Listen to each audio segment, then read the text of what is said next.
پہلے اعلان ہوگا وہ کہاں ہیں جو دنیا میں گانے نہیں سنتے؟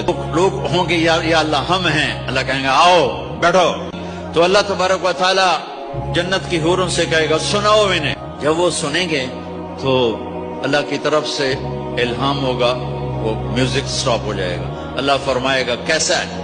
کہیں گے یا اللہ مزہ۔ اللہ تعالیٰ کہیں گے اس سے اچھا سناؤں؟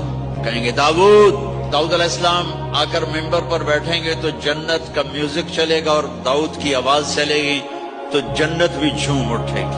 پھر اللہ فرمائیں گے کیسا ہے؟ کہیں گے یا میں باری تعالیٰ کمال ہوگی۔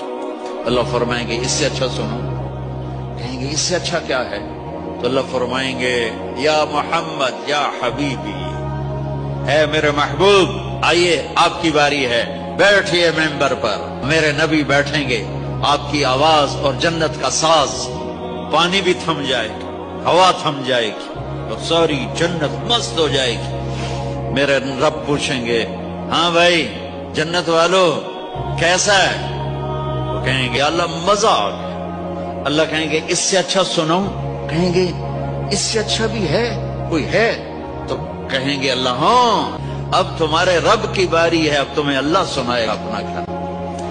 امیر خسرو فرماتے ہیں یا اللہ تجھے دیکھے بغیر تیرے عاشق تیرے اوپر قربان ہو گئے، جب دیکھیں گے تو کیا حال ہوگا؟ تو اللہ کہیں گے رضوان پردے ہٹا، میرے بندے آنکھوں سے دیدار کریں، کانوں سے کلام سنیں۔ تو پردے ہٹیں گے اور اللہ سامنے آئے گا مسکراتا ہوا، وہ کہے گا مرحبا بالصادقین، میں اپنے سچے بندوں کو ویلکم کرتا ہوں۔ اور پھر میرا اللہ قرآن سنائے گا، اس کی لذت میں گم ہو جائیں گے۔ پھر اللہ فرمائے گا خوش ہو راضی ہو؟ کہیں گے یا اللہ راضی ہیں۔